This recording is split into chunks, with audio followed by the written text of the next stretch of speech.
मी जेव्हा अभ्यास करायचे, मी तुम्हाला आधी सांगितलं की मी माझ्या सुट्ट्या कोणत्या सणाला वापरल्या नाही, स्वतःसाठी वापरल्या नाही, फक्त अभ्यासासाठी.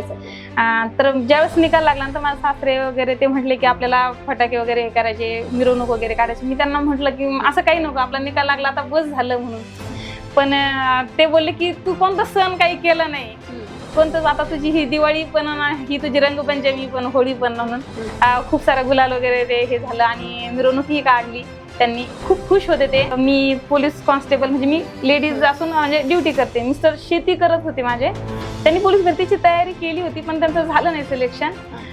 तर माझी खूप धावपळ व्हायची मॅम याच्यामध्ये, कारण मुलीला पण सांभाळायचं, ड्युटी पण करायची, अभ्यासही करायचा, म्हणजे अगदी असे व्यवस्थित राहणं सुद्धा माझं होत नव्हतं. कितीकच दिवस म्हणजे असं केस सुद्धा विचारणं व्हायचं नाही, 3-4 दिवस.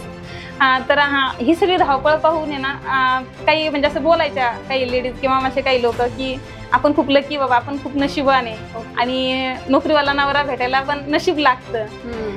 तर मला म्हणजे त्या वेगळ्या उद्देशाने बोलल्या असतील कदाचित, पण मला खूप वाईट वाटलं तशा वेळी आणि मी तेव्हा त्यांना उत्तर नाही दिलं. पण ज्यावेळेस माझा रिझल्ट आला त्यावेळेस मी इन्स्टा ओपन केला आणि त्याच्यात एक स्टोरी टाकली होती मी त्यावेळी की नशीब म्हणजे यशाचा गुलाल उधळायला नशीब नाही तर मेहनत लागते. ग्राउंड होतं, खूप दम लागल्याच्या नंतर काय वाटायचं बाकीच्यांना की अरे बस कर, आहे ना एक दुसरी पोस्ट, म्हणजे पोलीस कॉन्स्टेबल आहे ना तू ऑलरेडी, कशाला एवढं पळती म्हणून. आणि ज्याच्याकडे काहीच नाही तो गुपचूप पाळणार.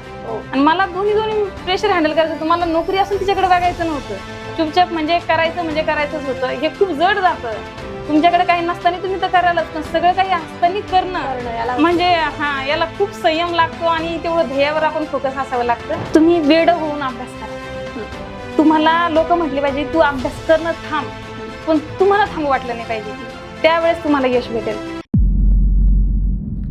सर्वांचं स्वागत आहे इन्स्पायर टॉक्स ही आपल्या युट्यूब प्लॅटफॉर्मवर. तर या ठिकाणी आपण PSI चे इंटरव्ह्यू घेतोय. तर या ठिकाणी आपल्यासोबत मॅडम आहेत सुरेखा भोजने गायकवाड मॅडम. तर त्यांच्याबद्दल आपण त्यांचा प्रवास आतापर्यंतचा जाणून घेऊयात. आता तुम्हाला क्युरिओसिटी असेल की या PSI आहेत, तर यांनी 2023 पासून ऑलरेडी त्या डिपार्टमेंटमध्ये आहेत, म्हणजेच कॉन्स्टेबल या पदी त्यांनी काम केलेलं आहे आणि ते पद सांभाळता त्या ठिकाणी काम करता त्यांनी आता PSI या पदाला गवसणी घातले. तर त्यांचा प्रवास कसा होता याबद्दल सविस्तर माहिती आपण त्यांच्याकडून जाणून घेऊयात. सुरुवातीला आपण मॅडमचं इंट्रोडक्शन करूयात, चार्टमध्ये बघूयात मॅडम काय सांगतात. सांगा मॅडम. नमस्कार. फर्स्टली तर थँक्यू इथे आपण मला बोलण्याची संधी दिली त्यासाठी. माझे नाव सुरेखा सुखदेव भोजने आणि सासरकडचे नाव सुरेखा शंकर गायकवाड असून मी जालना येथील आहे आणि माझं सासर संभाजीनगरमध्ये येतं. माझं शालेय शिक्षण म्हणजे जिल्हा परिषद शाळेत झालं किनगाव येथे आणि 2013 मध्ये माझं लग्न झालं. लग्नानंतर मी पोलीसमध्ये भरती झाले 2 महिन्याने. असं इथपर्यंतचा माझा इथपर्यंतचा प्रवास आणि PSIचा प्रवास 2013 पासून माझा अभ्यासाची सुरुवात आणि तिथून सुरू झाला पोलीस भरती झाल्याच्या नंतर. तर मॅडमचं आपण फॅमिली बॅकग्राऊंड मध्ये जाणून घेऊयात, कारण त्याच्यामध्ये यशामध्ये जरी काही आपल्याला वाटा जो असतो तो बऱ्यापैकी आपल्या फॅमिलीचा पण असतो, आपल्या मित्रांचा सुद्धा असतो, आपल्या आजूबाजूच्या आपल्याला सपोर्ट करणाऱ्या बऱ्याच व्यक्तींचा असतो. तर त्यांच्याबद्दल आपण फॅमिली बॅकग्राऊंड आधी जाणून घेऊयात. ठीक आहे. माझ्या फॅमिलीमध्ये म्हणजे माझे माहेरकडून आई वडील भाऊ वगैरे असे आहेत आणि 2013 मध्ये माझं लग्न झालं. मिस्टर शेती करतात, सासू सासरे शेतकरी आहे, वडीलही शेती करतात आणि मला 8 वर्षाची मुलगी आहे. तुम्ही आता बोललात जस्ट की तुम्हाला 8 वर्षाची मुलगी आणि तुम्ही 2000 सुरुवातीला आपलं कन्व्हर्सेशन झालं त्यावेळी तुम्ही सांगितलं की 2013 पासून तुम्ही पोलीस डिपार्टमेंटमध्ये आहात, कॉन्स्टेबल या पदी आहात. तर तुम्ही पोलीस डिपार्टमेंटमध्ये काम करता तुम्हाला 8 वर्षाची मुलगी पण आहे, या सगळ्या गोष्टी मॅनेज कशा केल्या? मॅडम, 2013 पासून म्हणजे इच्छा होती PSIची तयारी करायची, पण ते काही जमलं नाही. ट्रेनिंग मध्ये त्यामध्ये बरेच वर्ष गेले. पण मग मुलीचा जन्म झाला त्यावेळेस मला सुट्ट्या भेटल्या. मुलीचा जन्म कधी झाला? 2016 झाला. ओके. आणि मग त्यामध्ये मला 8 महिने सुट्ट्या भेटल्या. तिथून मी अभ्यासाची सुरुवात केली. अच्छा.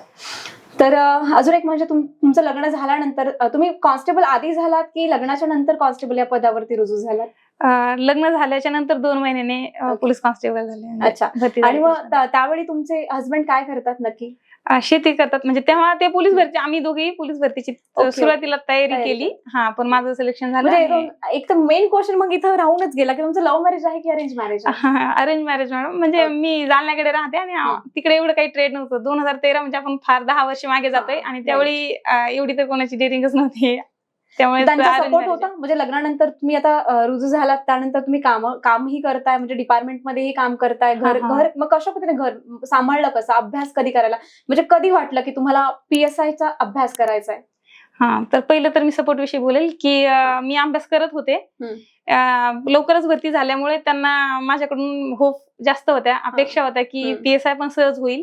त्यांनी मला सपोर्ट केला सुरुवातीला पण अपयश येत गेल्याच्या नंतर त्यांना वाटलं की नको आता पोलीसची ड्युटी आहे तर नको करू आता PSI ची म्हणजे आहे एक ड्युटी म्हणून. पण मी अभ्यास करत होते तर मला असं वाटायचं की केलेल्या अभ्यासाचं काय करायचं म्हणून मला अभ्यास काही थांबू वाटला नाही. आणि ड्युटीचं मॅनेज म्हणाल तर ड्युटीमध्ये इच्छाच एवढी होती की ड्युटी जशी जसा वेळ भेटेल तसा ड्युटीमध्ये मी करत गेले. म्हणजे असं स्पेसिफिक असा टाइम मॅनेजमेंट वेगळं नव्हतं, करत गेले. म्हणजे तुमचं नियोजन असं पर्टिक्युलर एक स्पेसिफिक नव्हतं पण काम करता करता जसा वेळ मिळाला तसा म्हणजे स्वयंपाक करताना किचनला काही चिटकून ठेवणे वगैरे चार्ट वगैरे, ड्युटीवर जाताना येताना अभ्यास करणे, ड्युटीला कोणी म्हणजे जास्त नसेल तशा वेळेस अभ्यास करणे. आणि महत्वाचं म्हणजे इथे मी एक सांगेल की पोलीस डिपार्टमेंटमध्ये असताना म्हणजे प्रत्येकच डिपार्टमेंटमध्ये सुट्ट्या असतात तर मी कोणत्याच सणावाराला सुट्ट्या घ्यायची नाही, सगळ्या सुट्ट्या सांभाळून ठेवायचे फक्त अभ्यासासाठी. आणि मग त्या मी अभ्यासामध्ये हे केले. आणि ह्यासाठी मी म्हणजे माझ्या फॅमिलीला म्हणजे खरंच मला चांगलं वाटतं त्यांचं की मला त्यांनी त्या तुझ्या सुट्ट्या आमच्या सणालाच दे, सणालाच ये घरी, असं काही फोर्स नाही केला. त्यामुळे मग मला त्या अभ्यासामध्ये वापरता आल्या त्या सुट्ट्या. नाहीतरी लग्न झाल्यानंतर मोस्टली दोन्हीकडून प्रेशर असतं. एकतर लग्न न झालेलं नसतं तेव्हा माहेरकडून फोर्स असतो की लग्न झालं पाहिजे मुलीचं वेळेमध्ये, आणि लग्न झाल्यानंतर सासरकडून फोर्स असतो की मुलीने फक्त घर गृहस्थी सांभाळावी. जास्त करून अपेक्षा त्याच असतात. म्हणजे त्या बाबतीत तुम्ही फार लकी ठरलात. हा मॅडम, लकीचं असं म्हणजे बघा माझं 18 वर्ष झाल्यास लग्न झालं. त्यावेळी मी म्हणजे मला खूप वाईट वाटलं होतं. मला वाटलं माझे वडील मला खूप काही शिकून देतील.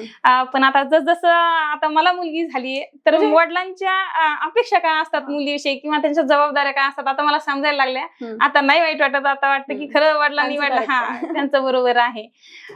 त्या जबाबदाऱ्या लग्नाविषयीच म्हणजे एवढं काय. तुम्ही जस्ट तुमचं लग्न झालं तेव्हा तुमची 12वी झाली होती का? हो मॅडम, 12वी झाली आणि फर्स्ट इयर मध्ये असतानाच लग्न झालं.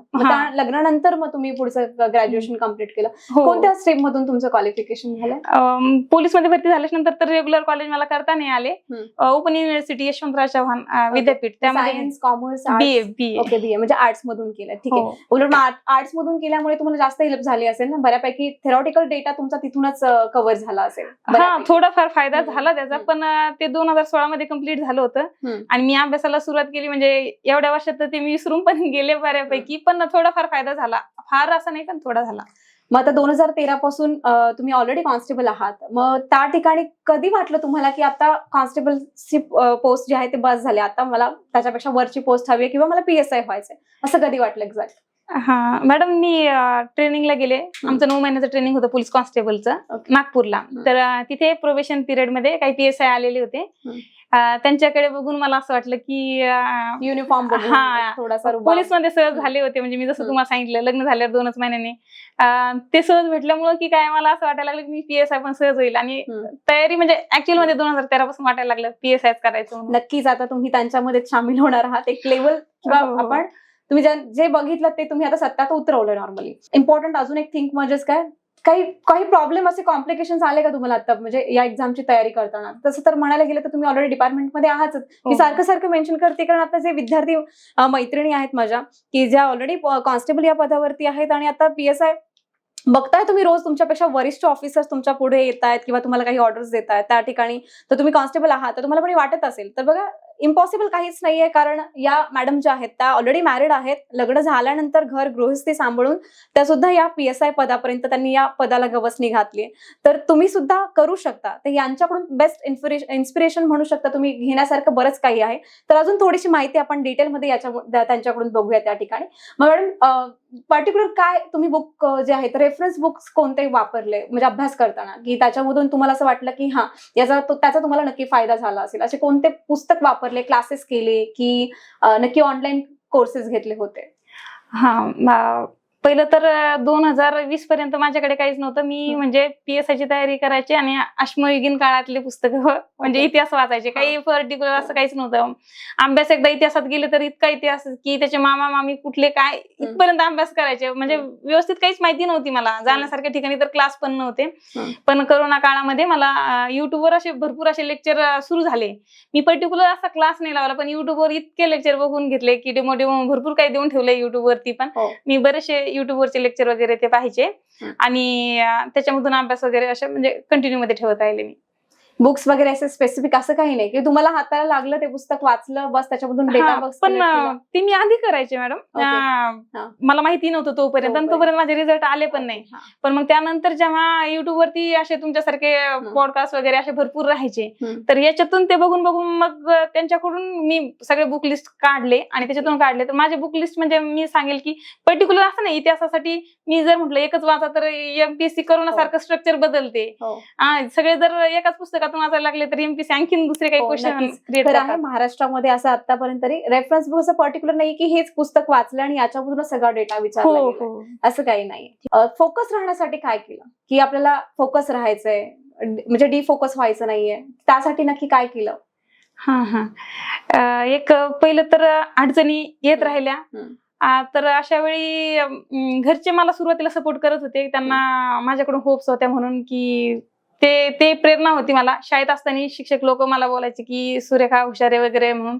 जेव्हा मला अडचणी यायच्या किंवा मला असं वाटायचं आता माझ्याकडून होणार नाही, तर मला वाटायचं शाळेतले सर वगैरे ते म्हणायचे तू हुशार आहे. मग ते मी लक्षात आणायचे, लोकांच्या बोलण्याकडे किंवा अडचणीकडे लक्ष न देता त्याच्यामध्ये सातत्य राहायचं आणि पुन्हा जे इन्स्पिरेशन म्हणजे असे टॉक वगैरे घेतले जायचे त्याच्यातूनही थोडस मला हे भेटायचं, जे यशस्वी झाले त्यांच्याकडून. सातत्य टिकवणं तुम्हाला त्यामुळे सोपं झालं. सोपं झालं.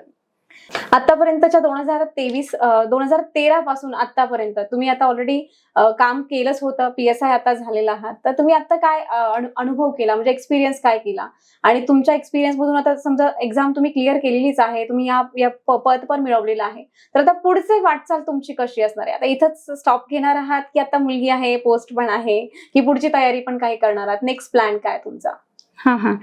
प्रथम तर तुम्ही आधी जो प्रश्न विचारला की पोलीस डिपार्टमेंट मध्ये येऊन तुम्हाला काय वाटलं, म्हणजे याच्याविषयी काय फायदा वगैरे, अनुभव कसा होता तुमचा या डिपार्टमेंटमध्ये? तर पोलीस डिपार्टमेंट मध्ये ड्युटी करून अभ्यास करायला थोड्याशा अडचणी मला सुरुवातीला आल्याच, कारण खूप शिस्तीचं खातं आहे पोलीस डिपार्टमेंट.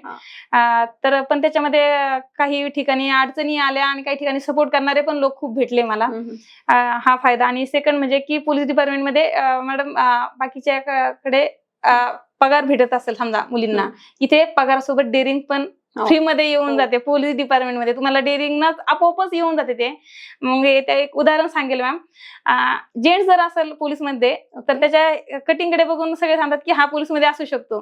पण एकदा मी माझ्या मुलीला दवाखान्यात घेऊन गेले होते आणि त्या डॉक्टर बोलल्या मला की मॅडम तुम्ही पोलीस मध्ये आहे का? तर मी त्यांना विचारलं कसं काय ओळखलं, तर त्या बोलल्या की तुमच्या बोलण्यातूनच वाटतंय की हे पोलीस मध्ये तुम्ही आहात म्हणून, तुमच्या बोलण्यात तेवढं म्हणजे बोलताय तुम्ही तशा पद्धतीनं. अच्छा, म्हणजे पगारासोबत तुम्हाला एक तो वागणूक किंवा राहणीमान बदलतच ना नॉर्मली, असं स्ट्रिक्टनेस तुमचा तो दिसतो त्या ठिकाणी. हा फायदा पोलीस बोलण्यामध्ये कठोरता असते थोडी, राईट? हा बरोबर आहे. आणि तुम्ही सेकंड विचारलं की इथेच थांबणार वगैरे आहात का, तर मला म्हणजे आता सध्या तरी खूप छान वाटतंय. हे जे आहे ते पुढे करणार आणखीन तरी काही म्हणजे विचार नाही केलेला आहे, पण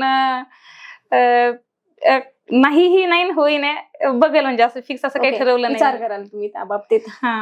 आता अजून एक इम्पॉर्टंट म्हणजे की तुम्हाला काय वाटतं, म्हणजे मी एवढं इझिली नाही घेते, मुलं 24 आवर्स दिवसामध्ये 24 तासामध्ये जवळपास लायब्ररीमध्ये 12 ते 15 तास असतात. स्टडी किती करतात, म्हणजे किती तास ते स्टडी, एवढा तास स्टडी करून सुद्धा पोस्ट निघत नाहीत आणि तुम्ही म्हणजे वर्क ड्युटी तुमची होती, ड्युटीवर पण कशा पद्धतीने अभ्यास केला? म्हणजे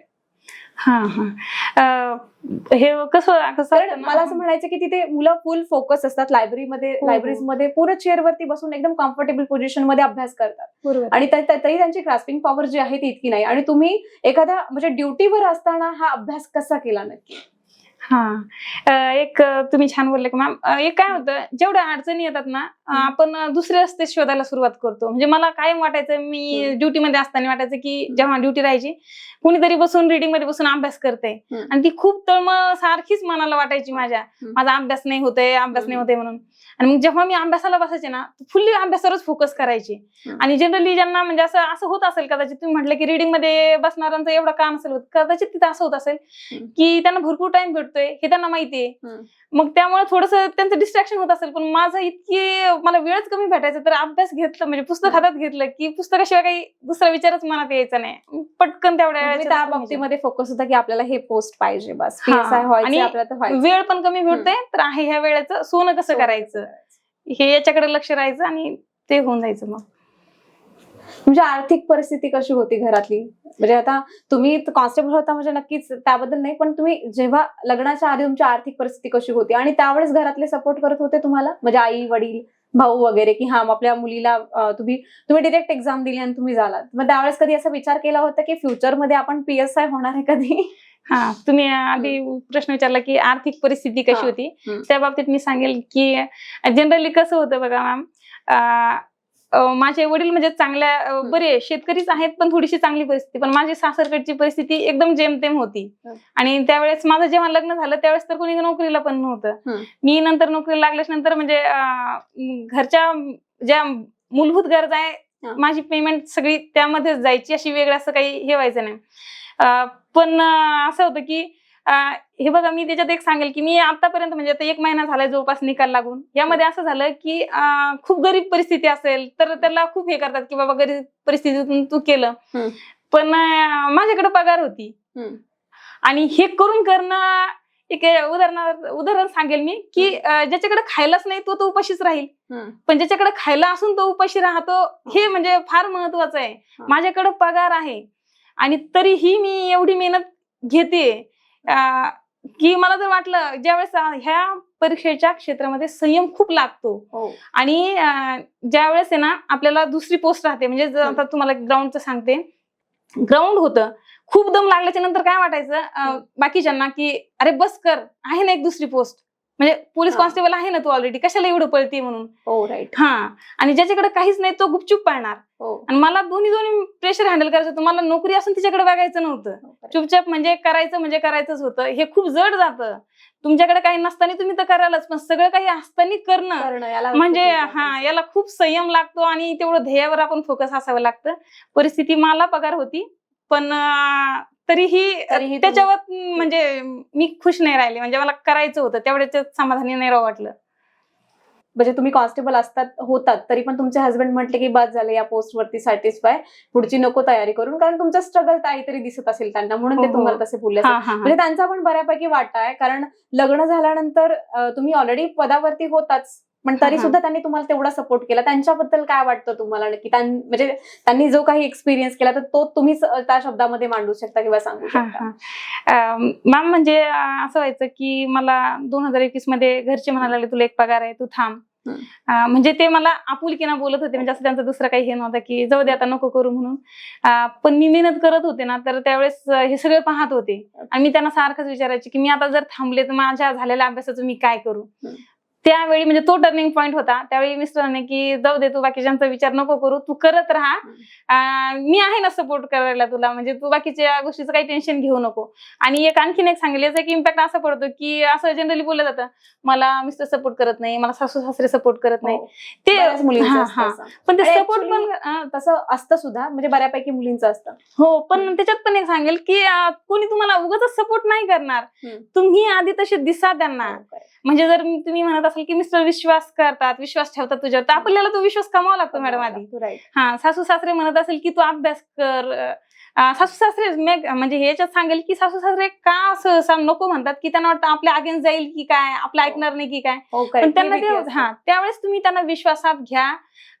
फॅमिली वेगळी, पद वेगळं, ह्या दोन गोष्टी वेगवेगळ्या ठेवा. तुम्ही मोठे व्हा लहान व्हा, ह्या गोष्टी घरात मॅटर नाही केल्या पाहिजे. मग अशा वेळी फॅमिली पण सपोर्ट करते तुम्हाला, आणि तुम्ही त्यांना विश्वासात घेऊन करत राहिले तर ते सपोर्ट करणारच.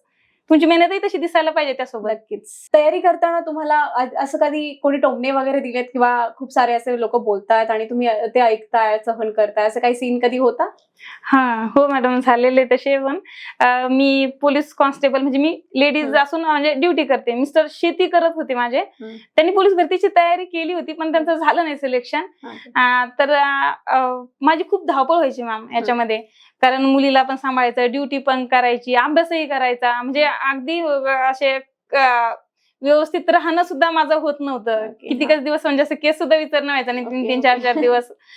तर ही सगळी धावपळ पाहून आहे ना, काही म्हणजे असं बोलायच्या काही लेडीज किंवा असे काही लोक की आपण खूप लकी बाबा, आपण खूप नशिबान आहे आणि नोकरीवाला नवरा भेटायला पण नशीब लागतं.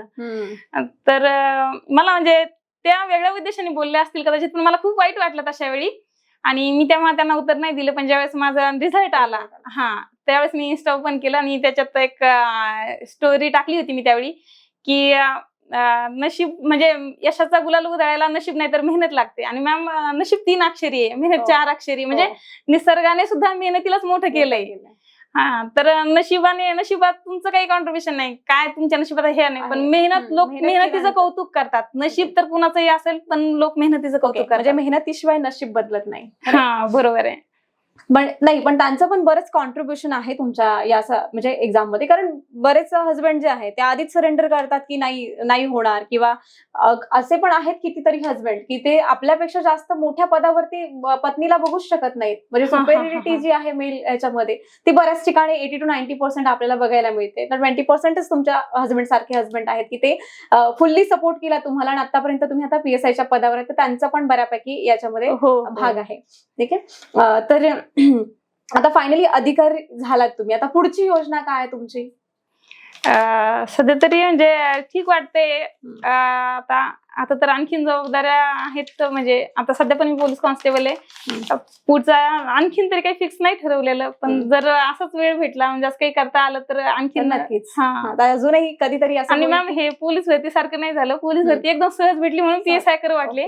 PSI मध्ये ऑलरेडी बरेच वर्ष गेले, तर बघू, आणखीन काही ठरवलं नाही. तुम्हाला इन्स्पायर टॉक या आपल्या प्लॅटफॉर्म कडून शुभेच्छा पुढे जे काही करतात त्यासाठी. म्हणजे शून्यापासून तयारी करणारे जे विद्यार्थी असतील तर त्यांना तुमच्या अनुभवातून तुम्ही काय सांगू इच्छिता की शून्यातून प्रिपरेशन जर सुरुवात जर करायची असेल तर इतरांपेक्षा वेगळं काय केलं पाहिजे किंवा कशा पद्धतीने तयारी केली पाहिजे? पहिलं मी सांगेल, तुम्ही वेड होऊन अभ्यास करा. तुम्हाला लोक म्हटले पाहिजे तू अभ्यास करणं थांब, पण तुम्हाला थांबू वाटलं नाही पाहिजे, त्यावेळेस तुम्हाला यश भेटेल. कोणी तुम्हाला म्हटलं, कुणाचं तुम्ही इन्स्पिरेशन पाहिलं आणि मग तुम्हाला अभ्यास करू वाटला आणि मग ते काय टॉनिक सारखं असतं, ते संपलं तर मग पुढं काय? इथे खूप संयम लागतो ह्या म्हणजे स्पर्धा परीक्षा क्षेत्रामध्ये. तुमचे स्वप्न तुमचे स्वतःचे असायला पाहिजे तुम्हाला. आणि तुम्हाला लोक थांब म्हटले पाहिजे पण तुम्ही थांबले नाही पाहिजे. म्हणजे इतके तुम्ही आतमध्ये हे करा आणि असं जर तुमच्या मनात वाटत असेल ना तरच या क्षेत्रात या, कारण MPSC म्हणजे भल्या भल्यांना शांत करते. जोपर्यंत तुमच्या आतमधून काही असणार नाही तोपर्यंत तुम्ही काही होणार नाही. ते असेल तरच या क्षेत्रामध्ये या. तर मॅडम तुम्ही इंटरव्ह्यू दिला तर नक्की तुम्हाला कसे प्रश्न विचारले, तुम्ही कसं प्रेझेंट केलं स्वतःला त्यांच्यासमोर? मॅम, इंटरव्ह्यूची तयारी म्हणजे मी ऑलरेडी पोलीस डिपार्टमेंट मध्ये होते, तर रोजच मोठमोठ्या अधिकाऱ्यांसमोर जाणं येणं राहायचं. म्हणजे SP सर असेल, ऍडिशनल SP सर असेल, या सगळ्यांसमोर. तर ती डेअरिंग म्हणजे आतूनच होती. वेगळी अशी इंटरव्ह्यूची तयारी केली नाही मी, फक्त पोलीस खात्याविषयी आणखीन डीप मध्ये माहिती घेतली. आणि इंटरव्ह्यूला गेले त्यावेळेसही मला त्याचा फायदा झाला. म्हणजे मी ज्यावेळेस त्यांनी मला विचारलं की तुमचा काय करताय वगैरे म्हणून, तर पोलीसमध्ये सांगितल्याच्या नंतर मग त्यांनी संपूर्ण प्रश्न मला पोलीस डिपार्टमेंट मध्ये विचारले आणि एक विचारलं सोबत पोलीस डिपार्टमेंटचे फायदे तोटे वगैरे त्याविषयी काय सांगाल म्हणून. त्यावेळेस मी सांगितलं की जशी मागाशी सांगितलं, पोलीस डिपार्टमेंट मध्ये मला पगारासोबत डेअरिंग पण भेटली म्हणून हा मला फायदा झाला म्हणून. आणि जवळपास इंटरव्ह्यू बऱ्यापैकी चांगला गेला, म्हणजे फार असं हे काही वाटलं नाही, म्हणजे चांगला गेला इंटरव्ह्यू. ज्या दिवशी तुमचं सिलेक्शन झालं, जेव्हा गुलाल उधळला तेव्हा नक्की रिॲक्शन्स काय होता? जे तुमचे सपोर्टिव्ह आहेत त्यांचं रिएक्शन काय होतं आणि जे तुमच्या अपोजिट आहेत त्यांचं रिएक्शन काय होतं? मॅम, सपोर्ट मध्ये माझे आई वडील, सासू सासरे, मिस्टर हे सगळे होते. तर मी जेव्हा अभ्यास करायचे, मी तुम्हाला आधी सांगितलं की मी माझ्या सुट्ट्या कोणत्या सणाला वापरल्या नाही, स्वतःसाठी वापरल्या नाही, फक्त अभ्यासासाठी. तर ज्यावेळेस निकाल लागला तर माझे सासरे वगैरे ते म्हटले की आपल्याला फटाके वगैरे हे करायचे, मिरवणूक वगैरे काढायची. मी त्यांना म्हटलं की असं काही नको, आपला निकाल लागला आता बस झालं म्हणून. पण ते बोलले की तू कोणता सण काही केलं नाही, कोणतंच, आता तुझी ही दिवाळी पण ही तुझी रंगपंचमी पण, होळी पण म्हणून खूप सारा गुलाल वगैरे ते हे झालं आणि मिरवणूकही काढली त्यांनी. खूप खुश होते ते. आणि जे माझ्या अपोज मध्ये होते, म्हणजे मी तुम्हाला एक आवर्जून सांगेन ना, ज्यावेळेस मी अभ्यास करायचे ना, तर मला म्हणजे असं भरपूर त्रास झाला. काही नैसर्गिक त्रास असेल तर त्या काही हरकत नाही, पण म्हणजे मानव निर्मित पण अडचणी मला भरपूर आल्या. असे काही कोणी बोलायचे, कोणी अडचणी वगैरे आणायचे. मी अभ्यास करायचे ना, त्यावेळेस मला असं वाटायचं की मी ह्या लोकांना दाखवूनच देईल.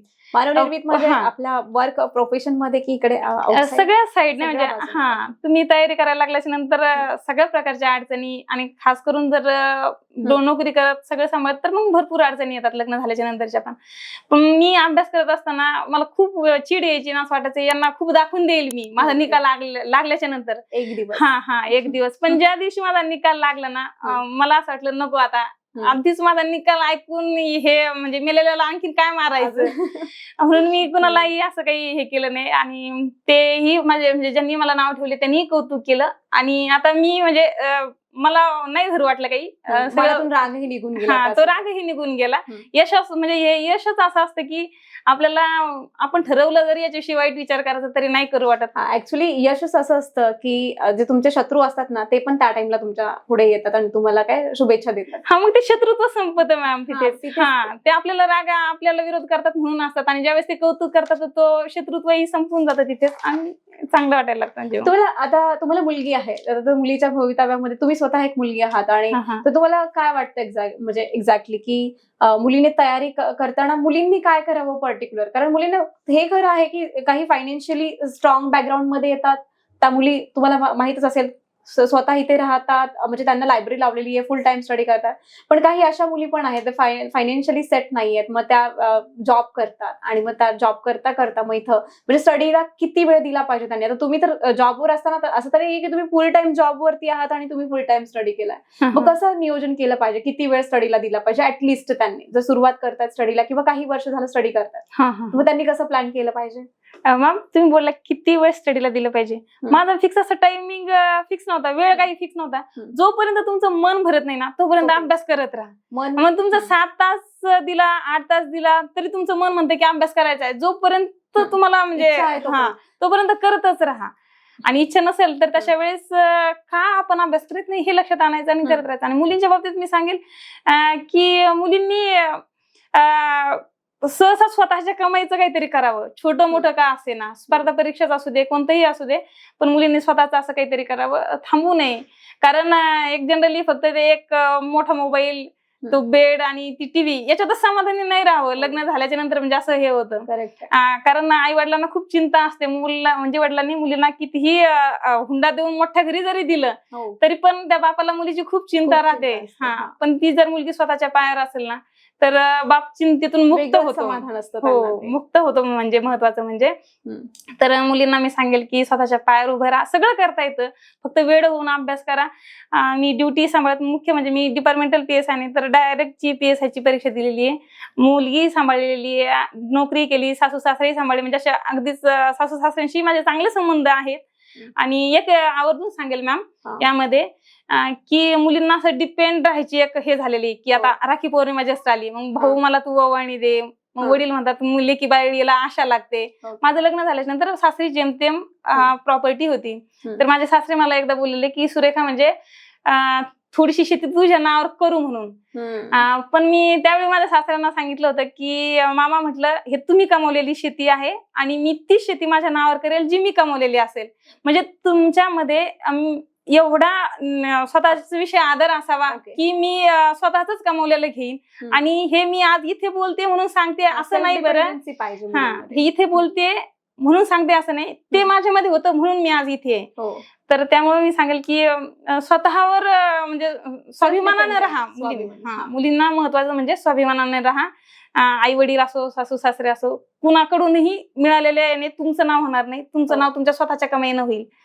त्यासाठी स्वाभिमान फार महत्वाचा, कारण इथे पेशन्स लागते आणि पेशंटसाठी स्वाभिमान पाहिजे, त्यावेळेस आपण टिकू शकतो इथे. करेक्ट. तर जेव्हा निकाल लागला तेव्हा तुम्ही पहिला कॉल कोणाला केला, कोणाला सांगितलं पहिला कॉल करून? हा मॅम, निकाल लागल्याच नंतर एक सांगेल मी, सगळ्यांनाच अनुभव आलेला असेल आता जे सिलेक्ट झाले त्यांना, निकाल लागल्यावर कॉल करायची गरज नसते मॅम. तुम्हालाच कॉल येतात, तुम्हालाच कॉल येतात. मी काही कुणाला कॉलच केला नाही, पण मला एवढे कॉल यायला लागले की माझा म्हणजे एकदम साधा फोन आहे, अँड्रॉइड आहे पण चांगला, एवढा काही भारीचं नाही, तर तो अगदी हँग होऊन गेला होता. एवढे कॉल आले, मी नाही केला. पहिला कॉल कोणाचा उचलला तुम्ही? पहिला माझ्या शाळेतले सर होते, येळवंते सर म्हणून, त्यांचा मला पहिला कॉल आलेला की काय झालं म्हणून. अच्छा. आणि दुसरा मिस्टरांचा तर सुरूच होता. आणि तुमचे मिस्टर हजबंड, त्यांच्या कधी कॉल आला आणि त्यांच्या रिॲक्शन्स कशा होत्या? हा, तर मॅम ते शेती करतात, तर गावाकडे होते, शेती करत होते आणि मी जालन्याला होते, ड्युटी करत होते. तर त्यांनी मला विचारलं की निकाल आलाय, म्हणजे तुझं काय झालं, सिलेक्शन झालं का नाही म्हणून. तर मला म्हणजे भरपूर फटाके वाजायचे म्हणे. तर त्यावेळी म्हणजे मिस्टरांचाच कॉल आलेला मला आणि त्यांना सांगितलं मी की झालं माझं सिलेक्शन म्हणून. मग ते म्हणे आता ज्यांनी तुला नावं ठेवले त्यांच्या दारात वाजू का फटाके वगैरे असं म्हणून. तर म्हटलं नाही, आता आपल्याला एवढं भेटलंय, आता काही करायला नको म्हणून. सेकंड मिस्टरांचा सासू सासऱ्यांशी व्हिडिओ कॉलवर बोलणं झालं, आई वडिलांचाही फोन आला. आई वडील खूप भावूक झाले होते त्यावेळी. ऍक्च्युली त्यांनी खूप सपोर्ट केला होता मला, आई वडिलांनी पण, माझ्या स्ट्रगल पिरियड मध्ये. आणि महत्वाचं म्हणजे मी एक सांगेल की मी ग्राउंडची तयारी करत होते सगळं, म्हणजे सुरुवातीलाच ग्राउंड करत करत मला दवाखाने करत करतच ग्राउंड केलं. अगदी सगळं ठीक झालं, सगळं व्यवस्थित झालं, रनिंगचा टायमिंग आला, लॉंग जम्पचं सगळं झालं. 8-10 दिवसावर ग्राउंड आलं ना, एकदम पायाला इंजुरी आली. म्हणजे त्यावेळी सगळं संपल्यासारखं वाटलं की कितीही ग्राउंडला मार्काला लीड असली तुमची, ग्राउंडच नसेल तर 0 झालं सगळं. पण ते काय म्हणजे एखाद्या वेळेस देव तरी नशीब, म्हणजे आपली किती परीक्षा पाहणार, तो पण थकून जातो आपल्या प्रयत्नासमोर. आणि मी तरीही तेवढ्या पाय दुखत असताना ग्राउंड करतच राहिले आणि माझं ग्राउंडही त्याच्यात हे आलं. म्हणजे भरपूर अडचणी, अभ्यासालाही, पूर्व परीक्षेला, मुख्य परीक्षेला, अभ्यास करण्याआधी अडचणी, सुरुवात केल्यावरही, आणि शेवटी ग्राउंड पर्यंतही अडचणी होत्या. पण ठरवलं होतं आणि झालं सगळं. ठरवलं, ती शेवटी पोस्ट मिळवली तुम्ही. हो. तर तुम्ही मॅडमकडून आता एक गोष्ट जाणून घेतली असेल की त्यांनी पर्टिक्युलर वेळेचं नियोजन असं काहीच केलेलं नाहीये की पर्टिक्युलर 8 तास अभ्यास केला, 10 तास केला, 12 तास केला.